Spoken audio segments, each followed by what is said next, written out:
Good afternoon, all. I welcome you all to this webinar organized by Teacher Training Cell, Parul University, Vadodara, Gujarat. I am Dr. Devyani Pandit, Director, Teachers Training Cell, Parul University. The teacher training cell of Parul basically aims at capacity building of teachers, and I'm happy to share with you that in last 4 months we have conducted almost 60 plus training programs for teachers in cognitive as well as affective domain. We have also conducted webinars related to the topics relevant to teachers, and today's webinar is certainly going to add to this portfolio. So I'm really happy to welcome today's guest speakers. I should not say guests because they are not guests. I feel them as my very own family members. So we welcome Harshada and Shakuntala, Miss Harshada Deshmukh Jadhav and Miss Shakuntala Jaisinghani to this Thank you. webinar. I'm going to introduce you very quickly to them. Both of them are very humble, and Harshada just has shared just four-liner profile with me, and so Shakuntala. Harshada is basically an engineer and she has completed her MS Finance from Cransfield School of Business, UK. She is the managing director at such a young age. She is the managing director of KJ Institutes, Educational Institutes from Pune. And it's a group of institutions. And let me tell you that I had an opportunity to visit the KJ Institutes and I could find lots of resemblance in Parul University and in KJ. So basically the campus, a very lush green, large campus. Even Parul University has 100 plus acres of campus like KJ. And we also have different disciplines like KJ has engineering, medical, pharmacy, EDP, everything basically. So Harshada is managing it at such a young age. She also has a social outlook, I should say. So she is the founder director of Dream Social Foundation, which is working for last 12 years for basically underprivileged class in the areas of women empowerment, water conservation.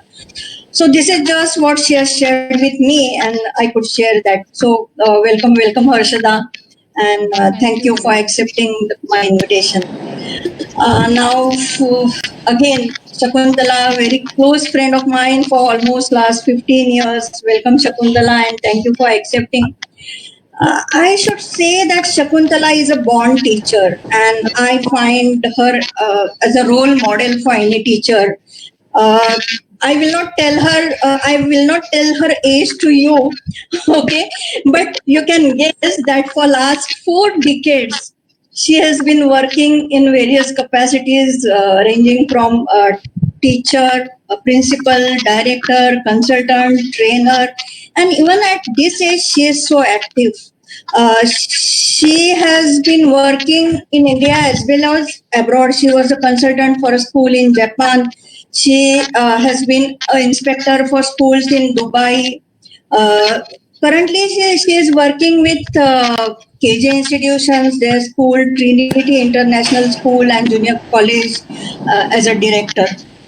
And she has received so many national and international awards. So one is from Dubai, the Leadership Award. Another is from BCL, and she has got a very enriched portfolio. But she certainly deserves it. That's what I feel. And it's an energy that we should certainly need to take. That's what I can say. So welcome both of you, and thank you for accepting the invitation on behalf of Parul University. Uh, so yes, Harshada, just tell something more about the KJ institutes because I just couldn't give them many briefs, so you can just talk about. So we will get to know what are the similarities and how we can connect whatever experiences you will be sharing about the pedagogy and different methods because it will be easier for us to connect to those experiences. whatever you'll be sharing. So can you just share something about your institution? Right, Devyani, thank you so much for having me. Harshada, you are not audible. Can you speak a Can little you louder? Yeah, now it's audible. now? Yes. Yes, you're audible now. Yes. Can you hear me now? Yes. Can you hear me? Yes, Harshada. You're audible now. Please go ahead. Yeah. So thank you, Devyani, and all the lovely people of Parul University for having me today on this webinar of learner-centric environment on e-learning platform that we all are facing today. Basically, Trinity Institutes, just like you said, is pretty much a setting with a backdrop of extremely picturesque landmark in Pune. We are about 110-acre campus, and from playgroup to post-graduation to research to PhD, so we run programs at various graduate levels. We're basically a technical campus where we focus more on engineering, polytechnic, pharmacy, medical is going to come up soon. So with this is more of the focus of KJ Educational Institute. So KJ Educational Institute is also one of the fastest growing institutes in Pune. When I mean to say fastest growing institutes, we aren't too old actually. We are pretty young in age. We are only about 11 years old, and with 11 years old we are already growing into 11 institutions and about 10,000 students strong we stand today. So KJ Educational Institute was started by our founder president Shri Kalyan Zadhav with a belief that students are really the core foundation of the growth of our nation and innovation and leadership as well. So we as an institute, the focus has always been more on the industries of the future than the industries of the past. If you talk about what we are in today, it is pretty much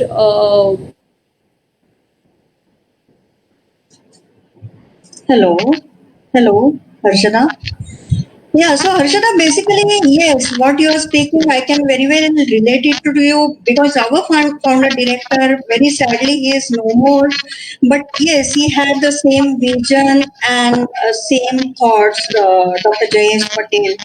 And that's why I told you I could find lots of resemblances in Parul University and in KJ institutes in so many respects. shift to education 4.0. So Yeah. I think basically human nature and the culture and basically the societal needs is what going to drive the innovation, and that is what at Trinity also where our main focus is on. Thank you. Thanks a lot, Harshada, for sharing these things about the institutions. So actually, all Indian educational institutes, Get on with my headphones. they had a very big shock when this lockdown started. And I think it was the same with your institutions as well. So, Shachkunda are very prepared for this new normal, the new term coined as new normal. And if not, what measures did you take to add to this new normal? I don't think anyone was prepared for something Yeah, like this. true. It just kind of came with a bang. Just It solved so badly. But as far as the institute was concerned, luckily we had finished our exams. So we had that period, we had finished when the lockdown happened. We had just finished our exams. So then we had enough time to kind of see what we can do when we started in April. Can you be a little louder? Can you be a little louder? Okay, can you hear me now? Yeah, it's okay. So we had enough time, to prepare ourselves and our teachers because we realized that this what is going to happen now. We need to go online. Digital education is what will be the new norm. So we trained our teachers in the technology. Of course, the teachers had a lot of challenges to face in that. But it so happened that we had enough resources. We were able to not only train them, but also make a total change in our whole methodology, because we cannot use the same way that we teach in a classroom. So True. we So actually, that's why we are here to discuss today what innovative practices. But yeah. yeah, please continue. Yes. To begin Yes. with, it was, we just used the platform and tried to make the children comfortable, the teachers comfortable, and get adjusted to it. And that we did by using, well, actually, what we did was in the beginning, we didn't focus so much on the academics, but more on making everyone feel comfortable, get used to it. And the teachers, we used a lot of, you can say, tools in those days also, so that Oh, children, we interpose the academics with some activities, so that we realize that the attention span of children, especially, on the screen, would not be so much. So we worked on that, and also on training the teachers to understand when you're talking to them online. Now, it's very strange, when you look at yourself in the camera, you feel as if you're talking to yourself. True. So we had to train them about how to do that. I remember I myself sat down and did a lot of experiments to see what is the best way. So when we train the teachers, this is how we look into the camera, because then they will feel and welcome the children, call them by name, make them feel more at home that way. True. So these are the things that we did, and of course the lesson plan format that changed. Was focused changed from content-driven lessons to conceptualized, classes where the concepts and applications were important. Resources, we use the resources which were available by the children at home, which they could use and understand the concepts. So that is how we began. So certainly we will talk about the tools and pedagogy, but before, and of course the teacher training which you mentioned, what all did you do? But before going to that, let me ask Harshada, so what challenges did all stakeholders face basically? So students, teachers, parents, administrators, so what were all the challenges basically? See, basically, if you talk about stakeholders, the primary and the key stakeholders are the students. True. And the whole idea of e-learning is basically addressing the quality. Harshada, your voice is breaking. Yes. Your voice is breaking. You are not clearly audible. Okay. Yeah. Audible now? Yes.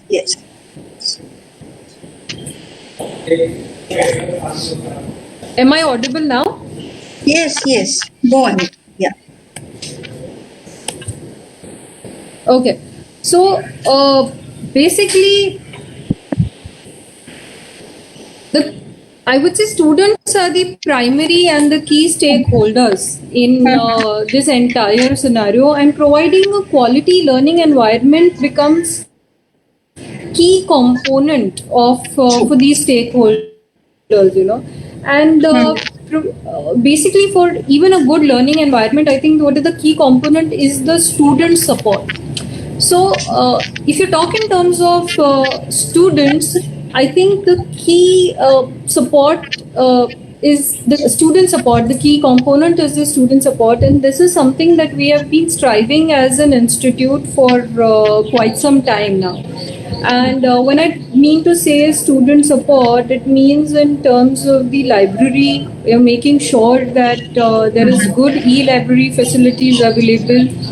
You talk about moderation, conference calling, all the technical support, be it the mental health support. So I think this is also a very primary area that institutes need to focus So can on. you That just is primary health support. elaborate on There's this a financial aid support, Okay. and basically what I would say is that in a learning environment, in a classroom, basically the teacher is there right in front of them. So even if, let's say, most of the time, if your motivation level is, or the commitment for learning is not very high at that point, it is still okay because your classmate and peers usually carry you along.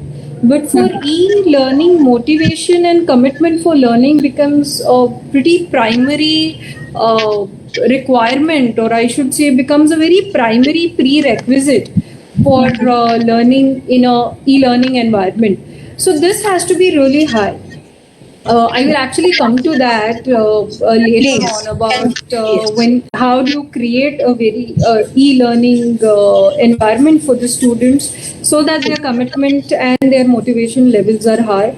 But I think one of the primary factors that has not changed for us in the institute is our guardian faculty scheme, and it has become a very integral part of our learning system. So for a guardian faculty, it is just turned online, but we have to make sure that the interpersonal relation between the students and the interpersonal relation between the teachers and the students remain intact.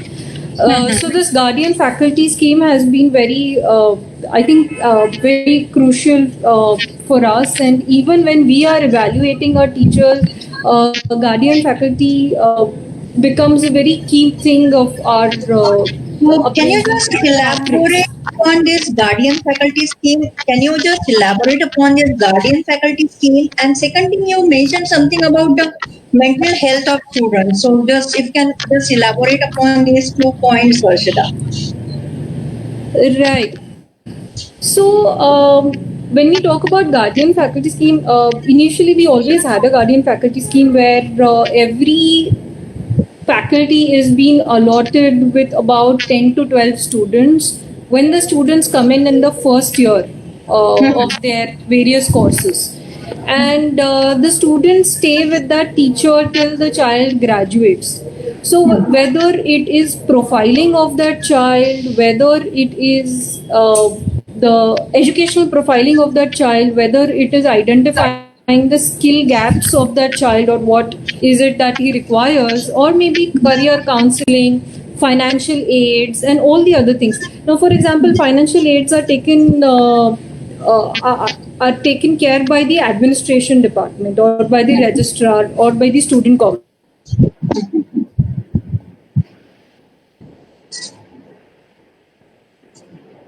Are you facing any connectivity issue, Harshada?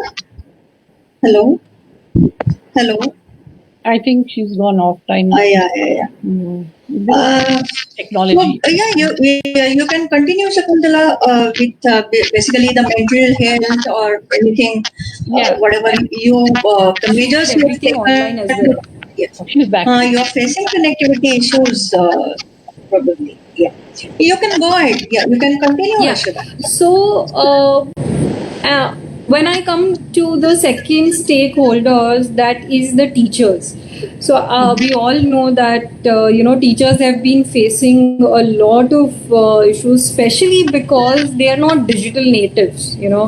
And all our students are pretty much digital natives. We have young teachers below the age of 40 who are pretty much can be called in the digital native group, but most of them aren't. So it has been quite difficult for them to shift on to the digital platform. But I think the teachers have done a fantastic job. We as a management have arranged n number of training sessions, just like you have for your teachers. And I think the whole training process is given a wonderful output as in whole for the teachers and to develop the learner-centric module. So when I talk about learning for the teachers, there are two things that we are talking today about. One is the asynchronous learning and the other is the synchronous learning. Synchronous learning is pretty much the real-time learning and asynchronous learning is pretty much the flexible time learning. So teachers have to be adaptive to these both ways, right? So when you talk about synchronous learning, there's a lot of things about time management. It's about the ability to engage the students, the skills to keep them motivated. So other than you are just teaching skills, these interpersonal development of skills is also, I think, very, very crucial. And one thing that we have done in the institute is that we have created a web-based technical team which facilitates all our teachers and all our students. So they are student support also in all the technicalities, and this team is basically made of teachers, and this team also supports the teachers in their teaching climate and environment, and in these both places. So basically, keeping the children engaged through both these types of learning is very important. So synchronous, I think it's more about group learning, group discussion, and whatever it regularly happens in class. And then there has to be a learning process that is also on a very individual base, right? I think e-learning is also given a very good platform for everybody to actually have a very personalized learning. And one thing where I would like to add, where Jalsinghani ma'am also talked about, how ready were we? So I think one thing what we saw in the institutes was that we were already doing a lot of skill gaps, and trying to fill in the skill gaps by personalized training programs, right? So this is something that has helped us in this whole e-learning time also, because we've just shifted the whole personalized skill training gap programs online. Obviously the content creation and everything is also another task.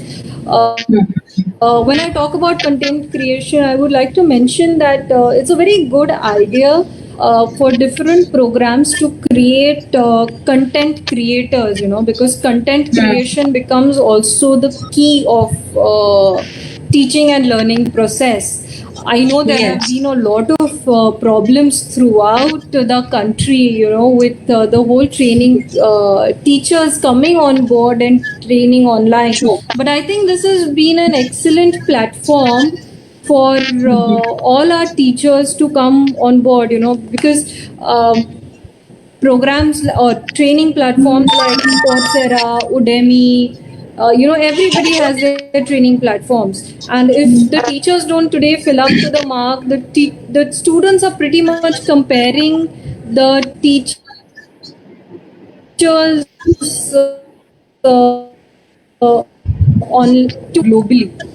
And if we don't shift on to these today, I think the major the hurdle to, I think, all the institutions is the other e-learning platforms. It's not within the institution to institution. So Devyani, I would like to mention the fact that you said that as institutions also need to collaborate with each other on various platforms, which is very I think very the need for survival for many of our institutions today, with all the new e-platforms coming up. So I think we all need to up the game in some way or the other.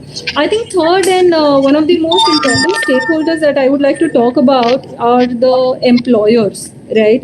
So if employers are not encouraged to hire students who are been learning on e-platforms, the whole e-platform might just crumble in eventually.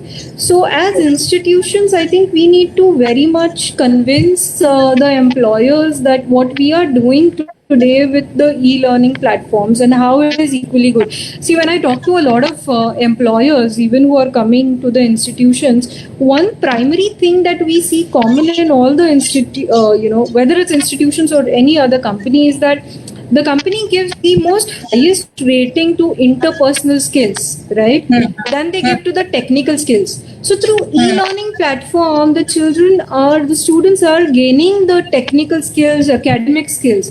But what is lacking is the interpersonal skills. So I think on the e-learning platform, that is one thing that teachers have a task at hand to innovate themselves, to make sure that the interpersonal skills of the students remain intact, and eventually they grow in that field. And finally, the fourth stakeholder is obviously the institute and the management itself. I think across the globe, wherever institutions have turned online, a lot of parent stakeholders are asking for reduction of fees, and True. a lot of Yes. other issues have come up. True. I primarily think that, see, when you talk on the institute side or the management side, and we think about the return on investment, naturally, when parents think about that, it's only the technological infrastructure or the course content that we are providing. True. The whole budget is, relied across. But I also think that, if you are going to just give cheaper programs, then True. you are just going to give them at the expense of the effectiveness of the learning. Because Very- at the online platform, whatever platforms you're providing, the primary thing is that the learning has to happen. And for the effective learning has to happen, there is a lot of training and everything that is going in place. So, just because you're going online doesn't essentially mean that the programs become cheaper, is what I want to emphasize on. Another thing that I would like to emphasize on is that we actually started with our learning management system earlier already. And especially, ma'am will be able to tell you more about the school platform that we have shifted on. But the learning management system is something that we started on earlier also. So it became easier for us to go in that front. But I think education across the, from the lower stakeholder to the teachers and to the highest authority, a good learning management platform is something that all the institutions should invest on. And the learning management system obviously has to evolve eventually, and has to be extremely flexible for student learning. And I think the student profiling becomes pretty much the key essence of the learning management system, because if you don't have a good student profiling done, I think identifying the gaps and then personalizing them to fill in those gaps is something that we will all have a challenge to face on.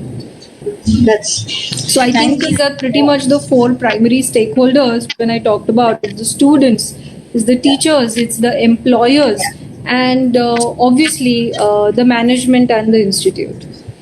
So thank you, Arjuna, for sharing wonderful insight. So Shakuntala, yeah, basically, so Arjuna talked about the teachers and students, and as she rightly said, yes, they are the basic pillars or basic stakeholders of the education system.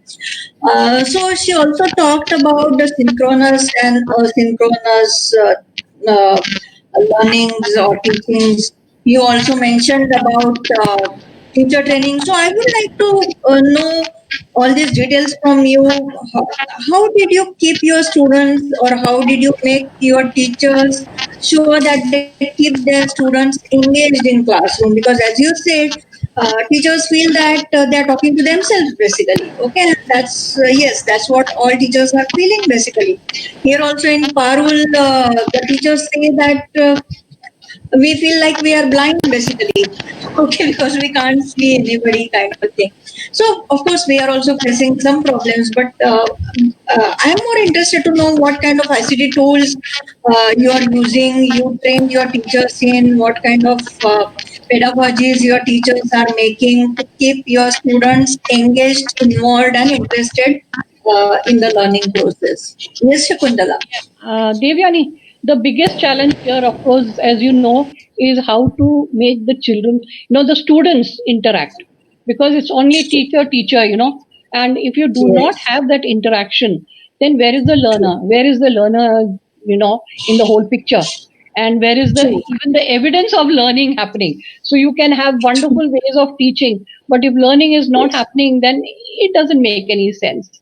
So that was the biggest challenge in a kind of online teaching. So I did a lot of research and found a lot of ways in which we can interact with the students. In the lower classes, as Harshada said, the interpersonal relations were very important, because at that age, children want to feel they're missing their teachers. They're missing that, environment which they are so used to and comfortable. So the first thing we did with the teachers in that was, I told the teachers that whatever you say or do will not be remembered, but how you make the children feel is what they will remember you for. So focus on that. So we are very, very, each teacher talks to, like when you, first when they enter the classroom, she greets each one by name, making it more personal. So what happens is the children feel, okay, and ask them simple questions. The first 10-15 minutes are devoted to what you call circle time, asking them, how are you, just to make them feel, yes, they are in front of a living person and not just looking at the screen. That's why it's very important, especially for the younger ones, So we made a kind of, and also for them to feel that they are part of the whole session going on. It should not be only the teacher talking or presenting or even showing a video. But then in order to make them, we had this, they have to answer questions. And we did some very interesting games. Actually, I used games as a very major tool for making things interactive. And, we did not only just simple games for the little one, but even gamification tools were used, technology came in useful over there. So I'll give you a simple example of the games we used, like bingo. Now, bingo is a very simple game, but with a little variation in it. For example, if you're teaching adjectives, so all the children were asked to write any 5 adjectives that they know, but uncommon ones. Each one would write their own 5, and then the teacher would then call out, but she would tell them, don't write the common ones because I'll be calling out the uncommon ones. So then teacher calls out at least 10 to 15 names of adjectives, and she would use some common ones also, so that it shouldn't happen that nobody is able to finish it. So anyone who finishes the first 5, ticking the first 5 adjectives, is the winner. Oh, that's competition. And that made the children very active and very interested and kept them focused in the classroom. Otherwise, the attention span is very short, especially on the screen.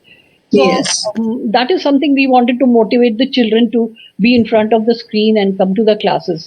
So these little games, and then the other gamification tools that we used, where we did group discussions. Now, a group discussion in a class like that.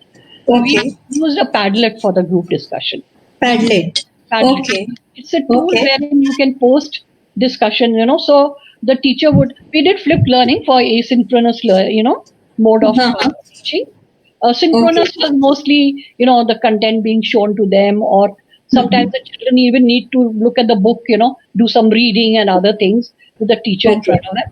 But the asynchronous was mostly flipped learning, and something we use quizzes. Quizzes is a no. Shakuntala, before you go ahead, tell something more about Padlet actually, because you left it halfway. I found Padlet to be very interesting for group discussions. So what happens is you start a discussion. If you, why I went to flipped learning is, if you've already posted some learning material to the students, they go through that and then they come on the Padlet to discuss it. Each one puts their own. For example, if it's poetry, they've done a poem. So the questions are asked, and each one, the children have to give their viewpoints on it. And it's a real life, real live kind of Padlet is a instrument where whatever you post will come directly on that, and everyone can see what is on it. So so I think it's just like probably a Jamboard, but certainly I will explore it, and will also start a Jamboard. They have many features in it.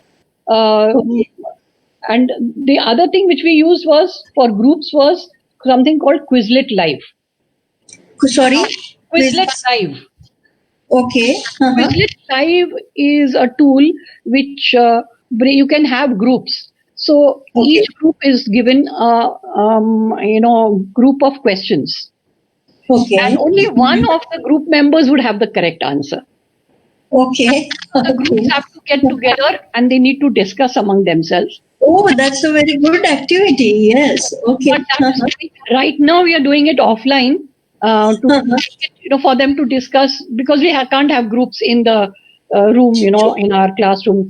But I've just come across something which is there in Microsoft Teams. They have something called a channel or a break room where you can Yes. go in groups. So maybe Yes. try that out. But right now, what we do is let them. They have this WhatsApp groups. They get together. They True. have to find out the correct answer, and then they have to, the next day they would be bringing out that answer in the classroom. No, So that's really good. Okay. again, competitive, make it more, interesting like that. Yes. Then Kahoot is another favorite tool of mine. Kahoot also Okay. has very, very interesting features. Mhm. You can give a diagram over there and tell them to label it. And it's Okay. all live. So while they are doing it, the teacher sees it on her screen. Okay. So, and But is this Kahoot free or it's paid, yes, it's Shakuntala? free. But if you go for the advanced Kahoot, then you have to pay some amount. But even then, it's worth it. But right now, we are using the free one, which has quite a lot of features for us. So Okay. if you want to go even further, then yes, there are so many features in it. And I'm still exploring them, and we are using a few of them. So, using all these tools, quizzes for formative assessment.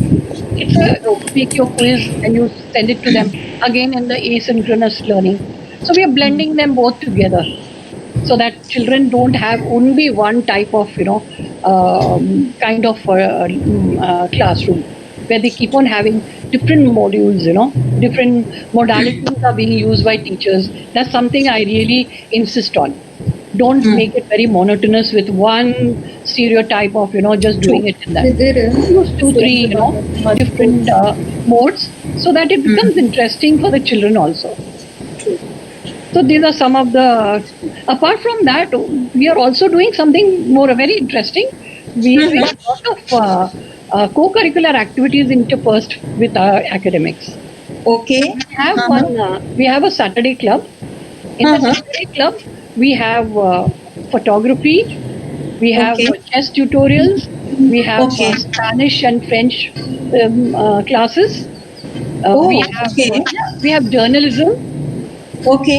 dance, art. All these are there for the students to and But it's so students have to opt for these classes and then they join these classes, yes. which are For parents, we have something after school. Every Wednesday, we have Zumba for the mothers.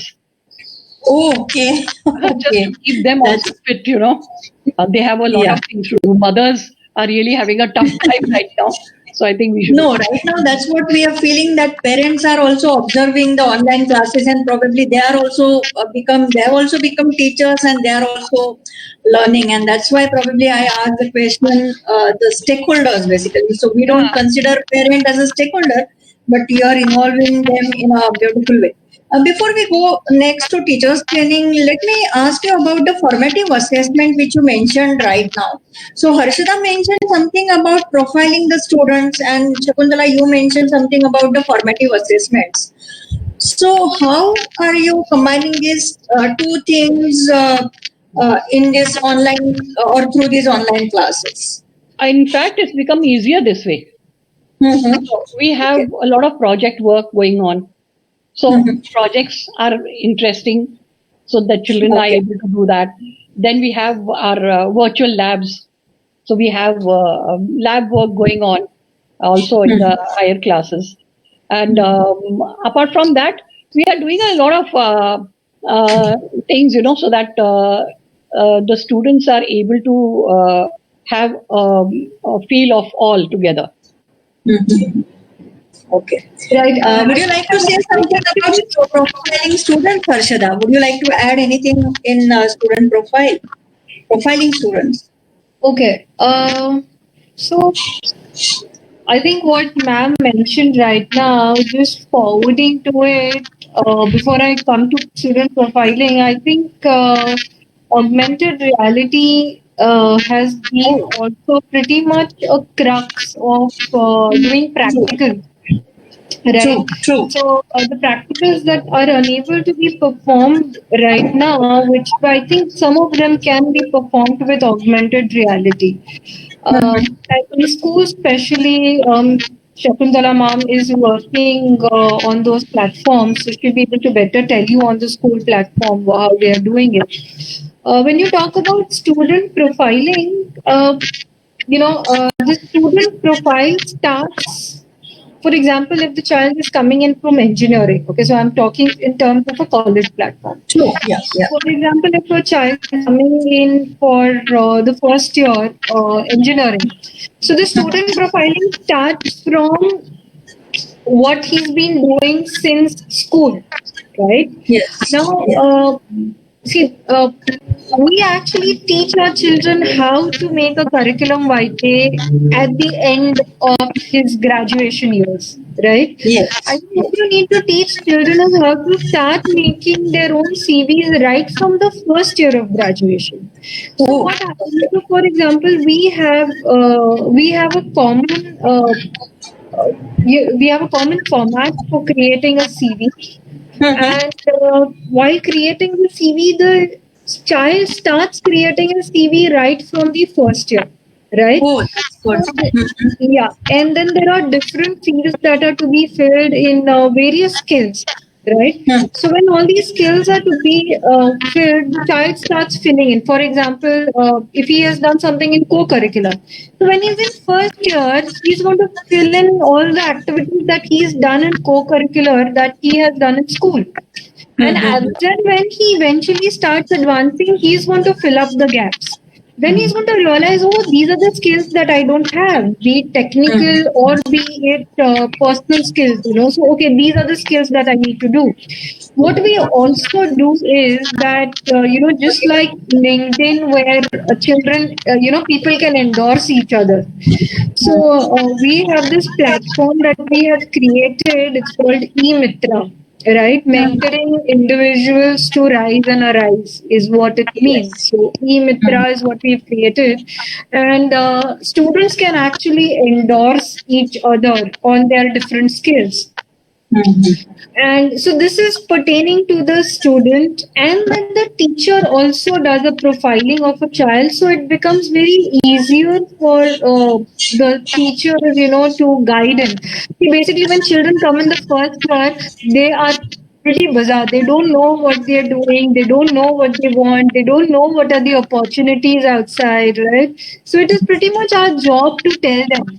And we see a lot of students who change their priorities from their first year till they pass out, right? So it happens pretty much with the medical students also, every faculty. So with student profiling, it becomes very easy for us or the career counselor, the teacher guardian, and even the students, to analyze himself over the time and choose a career that he wants. So I think that is pretty much the crux of student profiling. Thank you. Thank you. Yes, Yes. in school also the profiling is done similarly with Oh, activities. So our assessments are actually not just single assessment, but we have throughout the year we have a lot of various. So can you just tell me the parameters on which you assess your students, Shakuntala?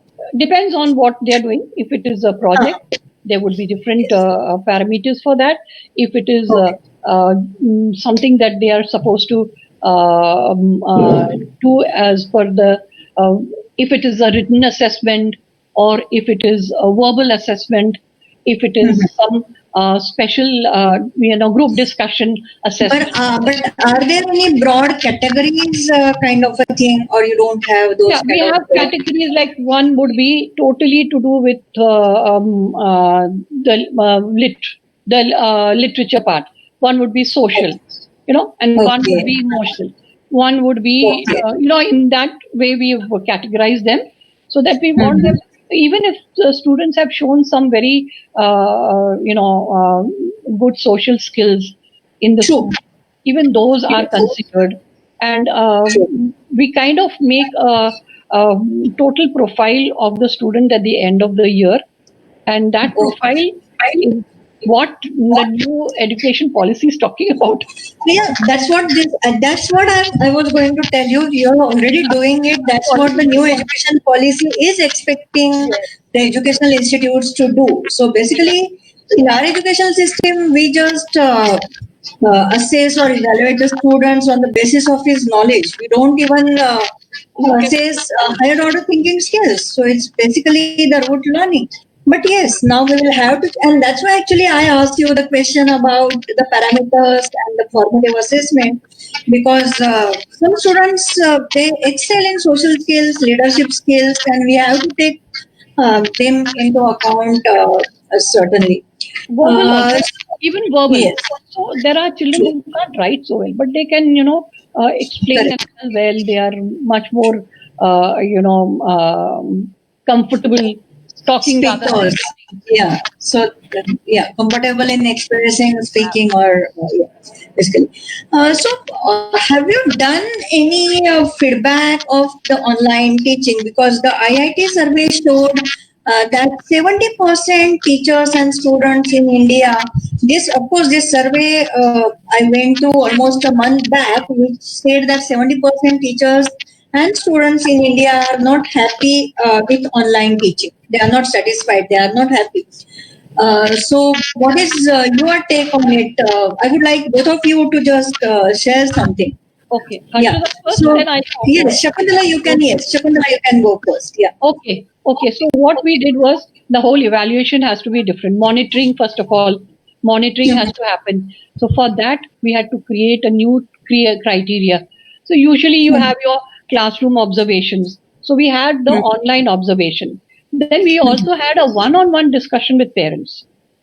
Each teacher, each class teacher spoke to the parents one on one right in the beginning to understand what are their challenges, what are their problems that they are facing, what is it that is working, what is it that is not working. And we looked at all those and then tried to improve on them and made those changes.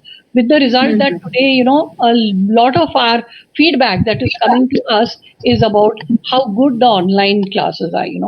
The flexibility of the online classes has made it more creative for the student, more conceptual for the student. There is less of their, learning by heart. So they are more, there's less time consumed in trying to memorize things. So these are what feedbacks we are getting, and we put them up also on our, on our web page, where we have talked about. All the parents are talking about. Most of them, especially in the lower classes, felt good about the way the children were being treated by the teachers. For example, there are a lot of snags, in technology we faced here also. So sometimes the children come late to the class because of some connectivity issue. Yes, connectivity issues. Teachers Yes. have been so patient with them. So instead of getting angry with them for coming half an hour late to the class, the teacher explains the whole lesson again to the child separately. So we are looking at them on an individual basis. Suddenly, a classroom of so many children has now become a classroom for each child. I think that has changed, Yes. That is what has worked for us. Yeah, Harshita, would you like to? So basically, the higher education students, basically the college students, how are they taking it? Because this age is something really, it's volatile. They are more tech savvy than the teachers, as you rightly said. So they are bound to play many mischiefs.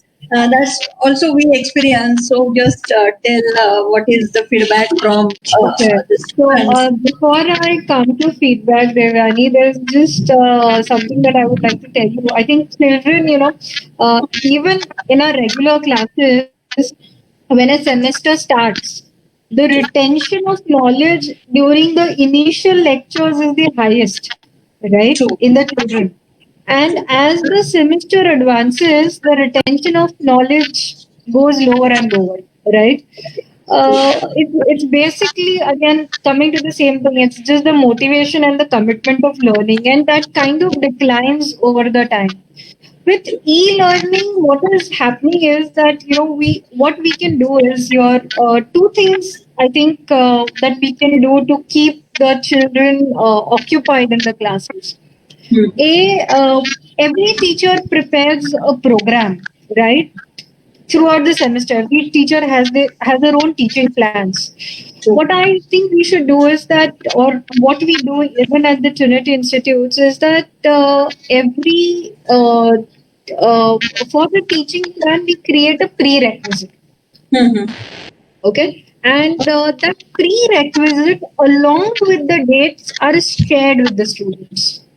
So, X topic is going to be taught on X day, and this is the prerequisite for it. So, you need to maybe, do a small research on something that is happening live in the society, or some innovation that has happened, or maybe just read 2 pages of a certain book. So that prerequisite is being an essential part of our learning even before this whole e-learning started. So I think that is primarily something that keeps the children engaged throughout the class. So we need to share the prerequisites and the teaching plan with the students, in toto right from the start. Oh, Secondly, okay. secondly, I think when the classrooms are going on, it's always good to have a student assistant. So it would be nice if teachers, uh, you know, uh, throughout their lectures, if each lecture they dedicate a student assistant. So when a child is a student or a student is a student assistant in that lecture, so he becomes pretty much a moderator's job, right? So he gets some responsibility. So there is an active involvement. Very good. Yes. E-learning is just not about showing PowerPoint presentations and children listening to it. So that is not going to Very, happen, right? yes. So you need to Yes. give them different responsibilities even in this e-learning platform. I think True. student discussions also become where a teacher will only be a moderator, a topic is given, and student discussions happening. So what happens is there are some etiquettes that are also needed to be followed in online learning, right? So basically, just like raising a hand before asking. Otherwise, it's just going to be a chaos with 40 people, in the class. Yes. So Agree. student discussions also pretty much, teach them these online etiquettes, which is going to be pretty much the integral part of the corporate world as well. Now, Very true. you Yes. know that, I think a lot of institutes are using Zoom as well. And, just to tell you, across even US, a lot of people have moved on to the administrative and the Zoom platforms, right, to conduct Yeah. meetings. So it is going to be so teaching these corporate etiquettes, online corporate etiquettes is also going to be very, very important. We Yes. talk about Agree. feedback, right? There are two aspects to the student feedback. If you come to actually the ground realities, children are very scared to give the student feedback, right? Because a lot of children think that, oh, if I give a bad feedback to the teacher, then maybe my marks are going to be reduced eventually, right? For that teacher. And it does happen, in some circumstances at many places. So I think the primary thing is to convince the child that it is going to be completely anonymous about his Sure. feedback is going to be completely anonymous. Yes. So that Yes. is a primary requisite when we talk True. about student feedback. And True. student feedback has pretty much been a core of the Trinity Institutes, right from day one. So we have 4 student feedbacks that happen throughout the year. Okay. And our student feedbacks happen on the day of the examination. So between the mid semester and the end of the semester. So by that we know that we have an 100% attendance on the student feedbacks. And obviously now with the e-learning, what has happened is only the matrix of the feedback is changed, right? So I'm just going to read out to you a few things that we have changed in our student feedback. Our initially also student feedback was also happening online only. Now only the matrix of it has changed. So we have some about 5 or 6 pointers that we have based our feedbacks on. Okay. So primary is the engagement. First of all, is how engaging the lectures are, and then we have a lot of subtopics onto it about engagement through different modules, just like Shakuntala ma'am mentioned about different platforms. So teachers using various platforms to make sure that the classes are being engaged well. So that is one. Second is the relevance, right? So relevance, I don't mean to say relevance only to the syllabus, right? Relevance also means to the learning gaps that the children are having or the needs of the children, right? So naturally in a syllabus, a lot of part of a syllabus is mostly what is the children all know already, and there is a lot of new factors that are coming into the syllabus, and obviously at least the Pune University gives us a certain percentage of learning that can happen along with Yeah. industry. So we have number True. of So that MOUs is with a the lot of criteria by NAC also for the Right, accreditation. right, absolutely. With NAC and with NB as well. So, so engagement again happens through, different companies and all our skill programs that we are having with different companies currently. So that is also happening online. So feedback happens on that level as well. Then there is collaboration, right? So just like I said, that learning doesn't happen one way. True. It's not passive; it is active as well. So basically, the students is just not the collaboration of the teacher and the students, but there's a collaboration among the students. So collaboration among different stakeholders. So we have again different pointers of our feedback on the collaboration level as well. Then is also the control, right? So I think the more you shift the control of learning towards the students from the teachers is, I Yes. think, eventually going to be the success point of e-learning. So Very true. the control has to be eventually shifted to the students. Be it the learning pace or the whole learning process. Uh, so I think that is another some pointers that we have on our feedback system. And finally, it is about the personalization of the entire learning platform. So when I mean to say personalization, see, some children learn through reading. Okay. Yeah. Some children learn through listening. True. Multiple intelligence. Yeah. Yeah. So children have different ways of learning, right? And again, their learning styles are also various, right? So personalizing this e-learning platform to their own different learning styles is, I think, also very, very important. So we have a few feedback on, and naturally when you have a very strong feedback system is only when your entire system and loop is going to run really well. True. So I think feedback becomes pretty much the crucial and essence of any system, be it education, corporate, any level. Yeah. Here, I want to add one more thing. Certainly, Shakuntala, yes. Some of the Harshada just spoke about the engagement, relevance, and other things. Yeah. One more thing which I lay emphasis on is evidence of learning. What evidence of learning are they collecting? So is it just that, just teaching and then there is an assessment? That is not evidence.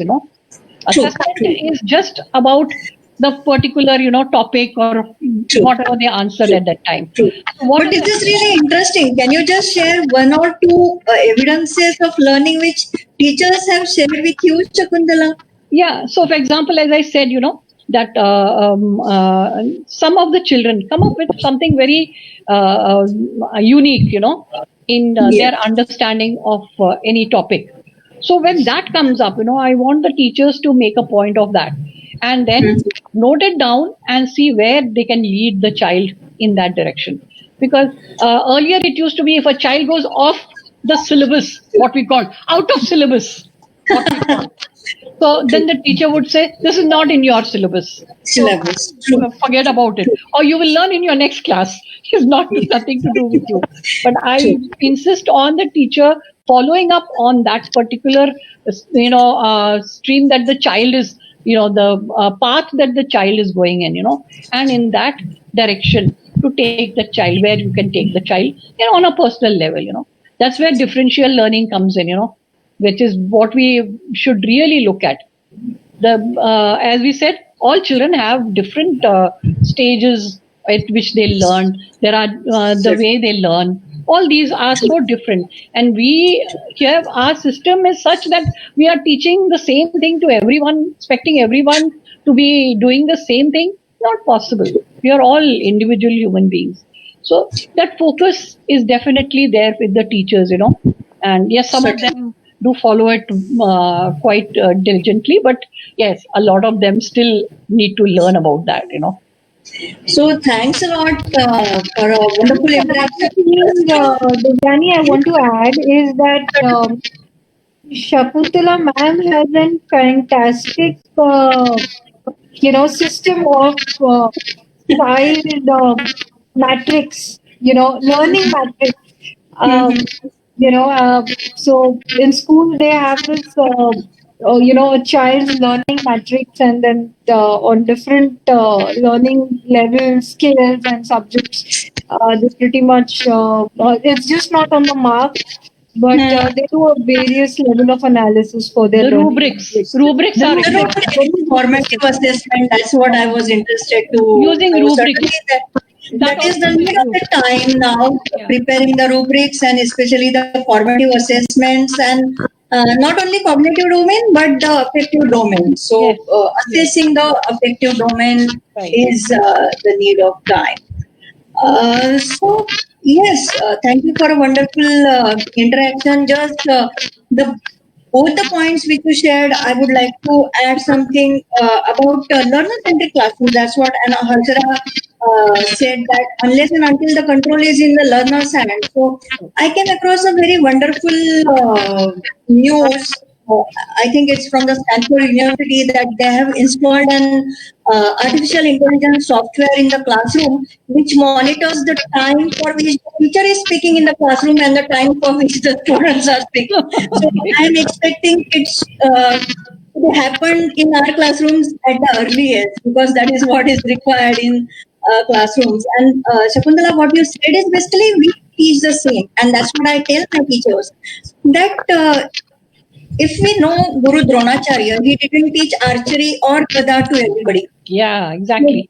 He taught Gada to Bhim, he taught archery to Arjun, he taught, so based on the skills, abilities, interest, we have to give that kind of knowledge to our students. So, Right. which is actually being the part of our history. So, it's nothing new in our society. So, that's what probably the new education policy also expects us to do. So thanks a lot for accepting the invitation and sharing a really good things about the institutions, and certainly they're going to help us a lot. And as Harshita said, it's time for collaborate. So probably we can share some good things together in the coming times. I also thank all the viewers for your time and for joining. Hope this webinar would have given you some newer insights, and certainly about the ICT tools which Shakuntala and Harshada have shared. And my technical manager. So thank you, Jiten Bhai, for this flawless technical arrangements.